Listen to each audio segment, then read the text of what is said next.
O, dali na. Tingin dito sa baba. O, ganyan. Titignan mo yung bola. Dribble. Shoot! Halika na. Oh, gusto pa isa. Dribble. Shoot! Halika na. O, ba naman, baby? Hindi love to ni Mami.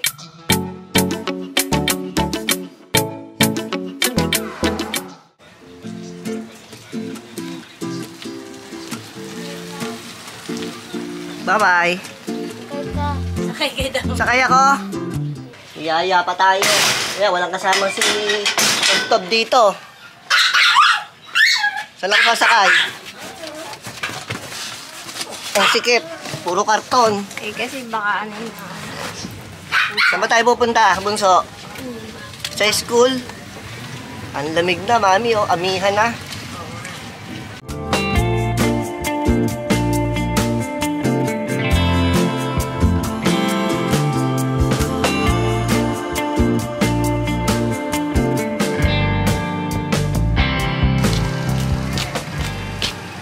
Bye-bye. Anong lunch mo mamaya? Bye-bye. Papasok na sila Jiro at si Gerald, mga kasimple. 7 AM na yata. Sakto lang. Pauwi na po kami ni Mami, mga kasimple. Ngayon po ay Thursday, December 12. Kakahatid lang sa dalawang bugok. Mami, ang tanghali ay lunch naman ang iahatid ni Mami. Ano bang request ng dalawa, Mami? Mami, chicken na sa Mami. Fried chicken? Hindi kaya magkapakpak na yun? Hindi naman sila nag-chicken kahapon. Hindi naman araw-araw. Mami, hapon ang palihan. Si Daddy ay mag-e-edit ng vlog pagdating sa bahay. Tapos magpapa-LB si Mami. Bibigyan kita ng mission mo ngayong araw na to. Ano? Turuan mo mag-basketball si Tob, ha? Hindi naman ang magaling na si Tob. Tuturuan mag-basketball. Oo. A few inches later. Nandito na po tayo sa bahay. Nandiyan na yung maligalig na tuturuan mag-basketball. Iiyak na. Nasaan na tong maligalig na to? Tob, halika dito. Tuturuan ka daw. Warm up na. Warm up na. Jump! Nag-aaway pa mag-ina. Mami, magbabasketball to. Daily warm up. Game. Dribble, shoot! Isa ba? Huwag kang tamigala. Toby! Dribble, shoot! Toby! Ayusin mo. One more. Dribble, shoot! Ba't timitingala? Dali na. Tingin dito sa baba. Ganyan. Titignan mo yung bola. Dribble. Shoot! Halika na. Oh, gusto pa isa, ha? Dribble. Shoot! Halika na. O, ba naman, baby? Hindi love to ni Mami. Bago po tayo mag-edit ng vlog at mag-encode ng mga orders ng King's Herbal Plus, ay ipeflex ko lang po sa inyo itong ating tatlong laptop. Ito po yung compare sa kanilang tatlo ay matagal na natin ginagamit. Actually, ito po ay binigay na natin kay Jiro, kaya lang wala po itong speaker. Parang may problema siya. Pero gumagana pa naman yung Bluetooth nito. Kaya nangyari ay ito, yung binigay natin sa kanya kasi working pa po ito. Maayos pa to. Kaya tayo naman ay bumili nitong ating gaming laptop na pwede rin itong pang-edit. Na meron naman tayong vlog nito. Kinumpare natin doon sa ating desktop yung performance niya. Kaya ito po ay pwede nating dalhin kung tayo ay nasa labas. Katulad ng pag tayo nagka-camping o tayo ay out of town.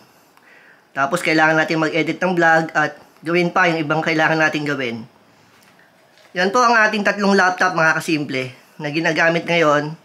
Ito po ay nireformat natin para magamit natin ng maayos. Kaya ang ginagamit natin ngayon ay itong luma at saka itong pinakabago. Ito pong nasa gitna ay si Jiro na po ang gumagamit niyan.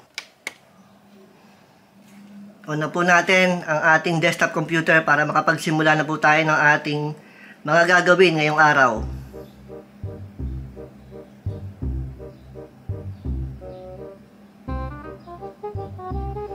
Windows 10 po ang operating system nitong ating desktop, mga kasimple.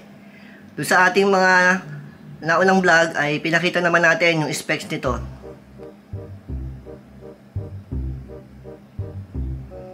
Magsisimula na po tayo ng ating mga gagawin, mga kasimple. Kung mapapansin po nyo ay pare-pareho ang picture ng ating desktop, mga kasimple. Dahil tayo talaga ay deboto ni Saint Padre Pio.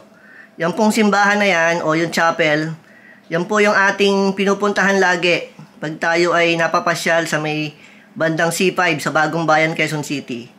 Chapel po yan ni Saint Padre Pio. A few moments later. Nag-e-edit na po tayo ng vlog dito sa ating desktop computer, mga kasimple. Katulad po dun sa ating previous vlog na pinicture natin ang ating desktop computer at ang laptop, mas mabilis talaga dito sa bagong laptop natin kasi ito ay 14th Gen i7. Ito naman ay 8th Gen. Ang advantage lang dito sa ating desktop computer ay dalawa yung monitor niya at mas malaki. Kung makikita po dito sa application na ating ginagamit na Filmora, mas malaki ang sakop dun sa mga videos na ating i-edit. Kumbaga, mas madali tayo makakagalaw dyan. At the same time, dalawa yung monitor. Nandito yung ating mga files na mga video na sinute natin sa ating camera. Tapos, idadrag lang natin papunta dito sa kabila. Ganun din, kung may iba pa tayong mga files na kailangan sa ating pag-i-edit, ay mas mabilis po compare sa isa lang yung monitor. May advantage at disadvantages po ang pareho nating setup. Kaya, kahit alin man ang gamitin natin dyan sa dalawa na yan, ay okay lang. Maginhawa pa rin para sa atin.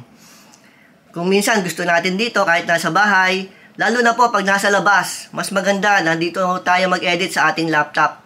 Talagang kayang-kaya niya. At kahit ano pa ang ating i-edit dyan na vlog ay pwedeng-pwede. Sige po mga kasimple, magtatrabaho na po tayo para tayo ay makarami. 6 hours later. Tapos na po tayong mag-edit ng vlog, mga kasimple. I-off na po natin itong ating desktop computer.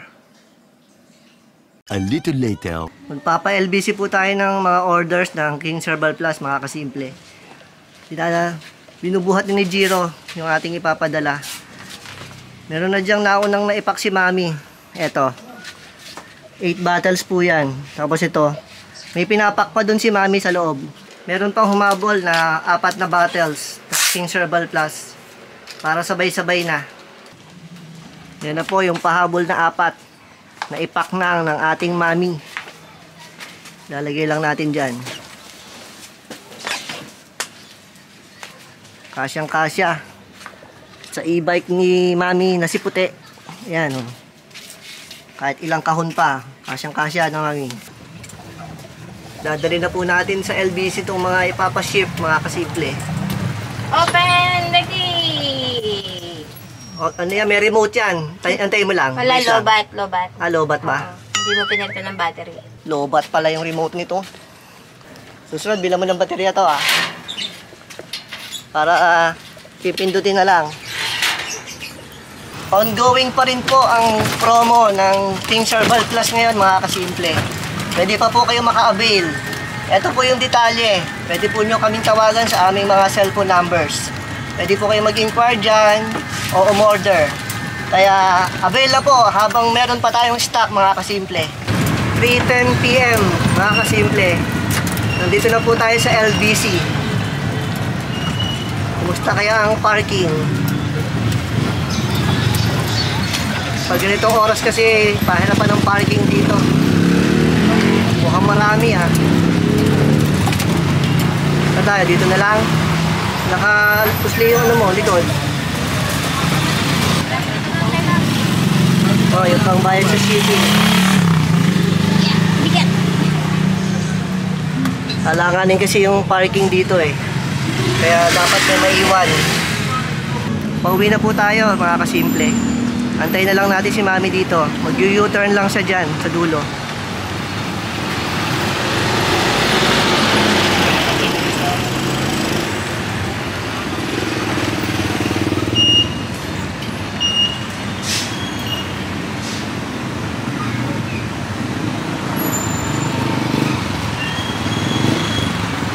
Para. Dito na tayo sa tabi ng driver. Kanina ayaw mo gumabi, tapos ngayon mo kapag sa akin. Kasi si Tob-Tob na lang lagi mo katabi dito eh. Eh wala si Tob-Tob ngayon. Pati sa gabi, no? Nasa ulo daw ko si Oo. Doktor. Kaya si Daddy naman yung katabi mo dito. Ay, sarado ang gate. Lobat. Talagang kailangan ng Bagong battery ng battery. remote nito. 1 hour later. 4 PM mga kasimple. Sunduin lang po natin si Gerald. Si Mami at si Jiro kasi ay umalis. May pinuntahan sila. Kaya tayo muna ang susundo kay Gerald ngayon. Mag-i-e-bike na lang tayo. Ayan ang ating e-bike. Tamang-tama lang yung alis natin. Out na si Gerald.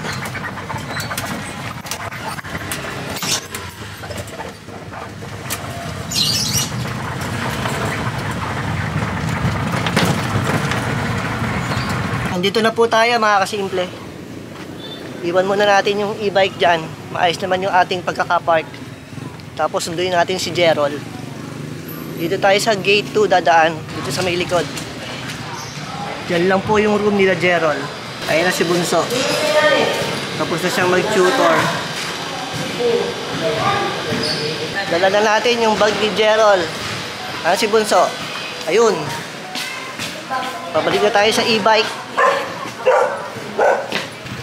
Tara sa e-bike natin. Saan sasakay? Sa unahan. Diyan lagi pumupwesto yan eh. Ligay mo sa likod yung gamit mo. Uwi na po kami ni Bunso, mga kasimple. Wala pa, hindi pa andar yung electric pan. Sususipan natin tong e-bike. Pauwi na po kami ni Bunso, mga kasimple. Ayan ang ating pasahero. Dito na po tayo sa bahay. Si Gerald naman ang maglalak ng gate. Sara mo yung gate, Bunso. Hindi pa na ilalak, isasara lang.